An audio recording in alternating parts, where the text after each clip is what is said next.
Thank you, Julie.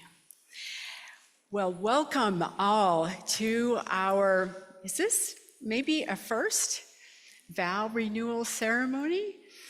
Maybe us.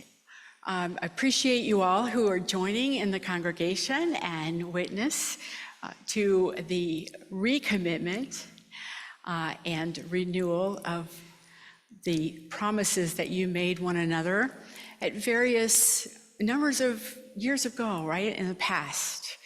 I think probably Bill and Barbara have won that longevity prize, 50 plus years. Yes, amazing, seriously amazing. Applaud you, yes. Yes.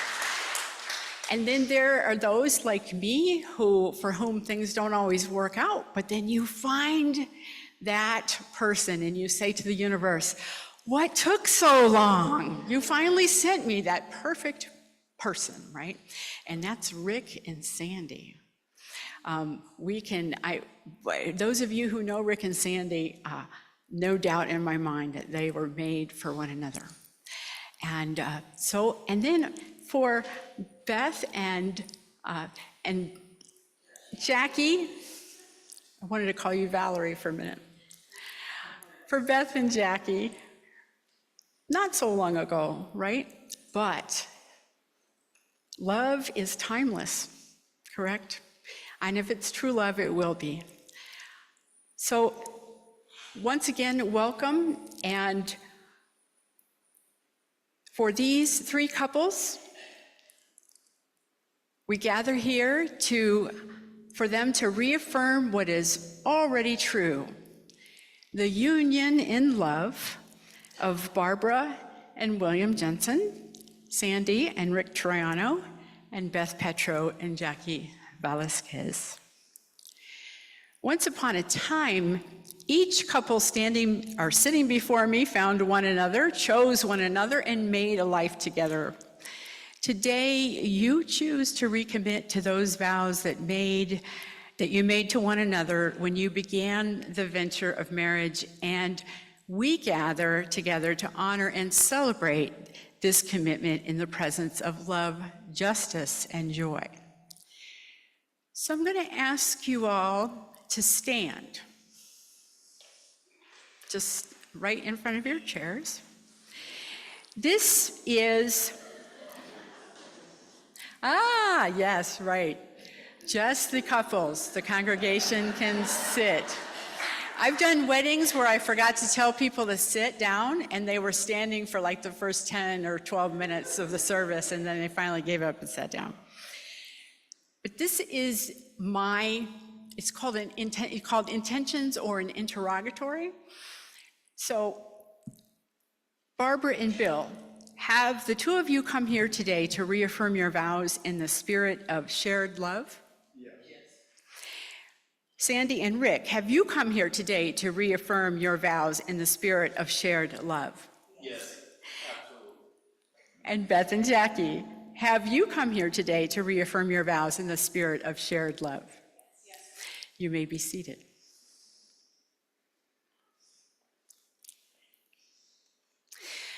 The words of Robert Fulghum, UU minister and author of Everything I Needed to Know About Life, I learned in kindergarten. You have known each other for years, through first glance of acquaintance to this moment of recommitment. At some moment, you decided to marry. And from that moment of yes to this moment of yes, indeed, you have been making promises and agreements in an informal way. All those conversations that were held riding in a car, over a meal, or during long walks, all those sentences that began with "when we're married" and continue with "I will," and "you will," and "we will," and those late night talks that included "someday" and "somehow" and "maybe," and all those promises that are unspoken matters of the heart. Just two people working out what they want, what they believe, and what they hope for in each other. All these common things and more are the real process of a wedding or the wedding day. The symbolic vows that you made then and that you will say in just a few moments are a way of saying to one another that all of those things that you promised and hoped for and dreamed, well, you meant every word. Look at one another and remember this moment in time. Before this moment, you have been many things to one another: acquaintance, friend, companion, lover, dancing partner, and even teacher. And you have learned much from one another over the years. You have learned that good company and friendship count for more than just about anything else, any other attribute in your marriage and in your person. And you have learned that marriage is a maze, A-M-A-Z-E, into which we wander, a maze that is at best got through with a great companion. Soon you shall say a few words that take you across yet another threshold of life, and things will never quite be the same for you. For after your vows, you shall say to the world anew, "This is my life partner. This is my husband. This is my wife. This is the person I am free to love and who is free to love me."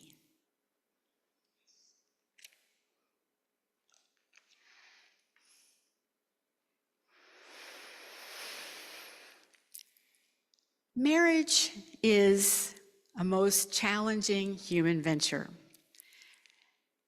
No license or ceremony made your marriage.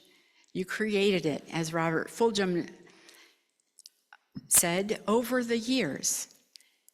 And from ardent love to patient love and perseverance, through sharing and listening, supporting and believing in each other, through joy and pain, through forgiveness and laughter, growing together while learning to be your own person, and by finding what's most important between you and letting the rest go. Today's ceremony creates witness to and affirms the choices you have made every day to stand together as life mates and partners. A marriage does not mean that two people in love become absorbed into one another, but rather that two people in love join hands and look outward in the same direction. I love that image. You take hands and you look outward together. It does not mean that things in your life and in your relationship have never changed from the day you took your vows. May that not happen to you. But rather that today you commit to continue to navigate those changes and meet those challenges together. Marriage means growing together, building a more joyful, loving life because you build it together. So today, as you renew your vows publicly, your proclamation of love and commitment is a gift for you, but it's a gift for all of us because it reminds us that love and beauty abound in the world, and a strong and loving marriage inspires us to renew our own commitments to that which we hold most dear. Not necessarily a marriage, but commitments we hold dear, and a chance to affirm that love does indeed change us, but not because we lose ourselves to it, but we find ourselves over and over again in these beautiful moments. So to each couple I say, as you renew your vows in the witness of family and friends, you make sacred your bonds of love. And from today forward, your love for one another bring ever deepening joy and meaning to your lives. I hope that is so for you. So now I'm going to invite you to stand and to face one another. So, right.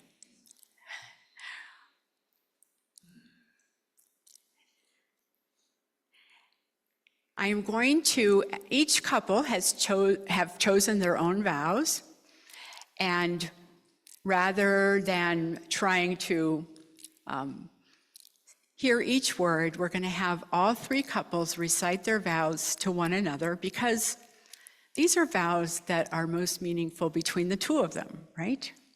And so I would like for you all to look at each other as much as possible. Now, I know Rick can see some, but right?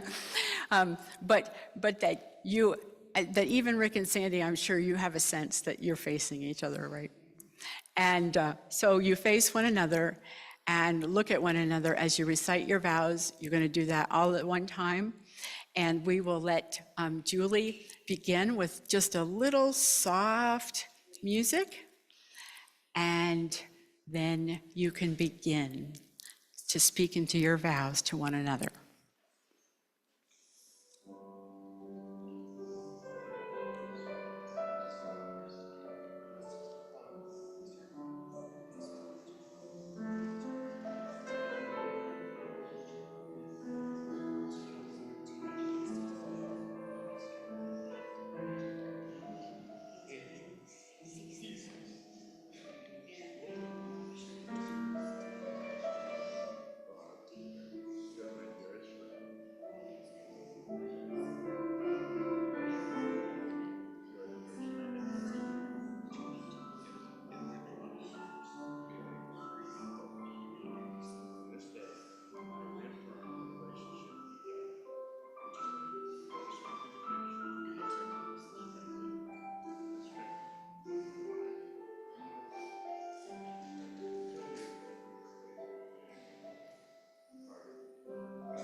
Thank you, couples. Thank you, Julie.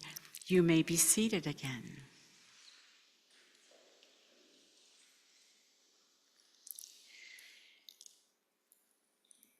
So this was a responsive reading that was originally in the worship service earlier, but I was worried about time. So I made this our reading.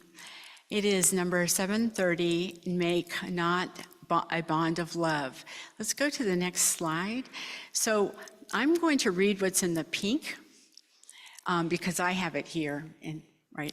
But I want to make sure that you all can see the other words fairly well. And so I'm going to start with the first verse in the pink, and you follow with the italicized words there in the sans serif print. And we have, I think, 4 slides. So the first one, beginning with, this is the words of Khalil Gibran. Love one another, but make not a bond of love. Let it rather be a moving sea between the shores of your souls.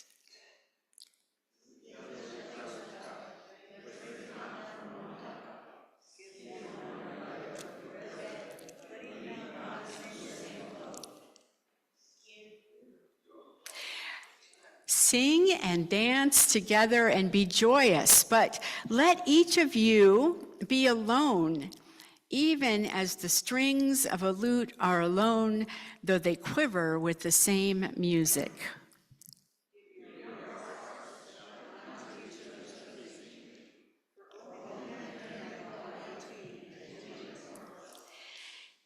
And stand together, yet not too near together.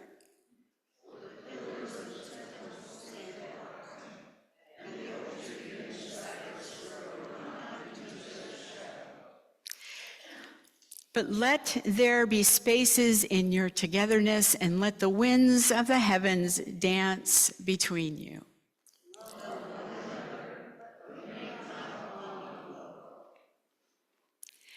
Thank you. And now I give you words of blessing. And for all of those in the congregation, I invite you to, during the reception, give your blessings as well. This is a communal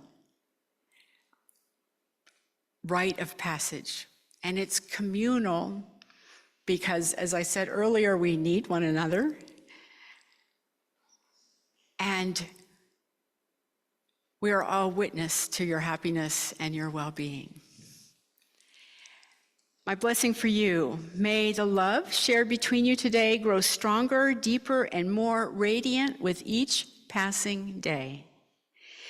May your love and commitment help you to meet all the challenges that life will bring, and may every season of life be filled with the warmth of love, the joy of companionship, and the tenderness of an open heart. Now I would ask the couples to stand and turn and face, do a 180. Is that right? A 180. Nope. There you go. You're gonna face the, no, not a 360. All right, you're facing the congregation. As I stand in joyful witness today of the vows of Barbara and Bill Jensen, Sandy and Rick Troiano, Beth Petro and Jackie Velasquez, I am joyful to present the love you share. It is my great honor to recognize your ongoing commitments to one another and invite you to seal it with a kiss. Hooray! And will the congregation be upstanding?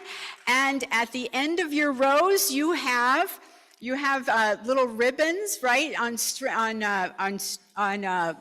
a stick, and if you would help people at the end of your row with them, right? These are our multicolored ribbons of pride and our recognition that we are celebrating marriage equality as well as the love exemplified by these three couples. So as they go out, we will have once again Julie Prock.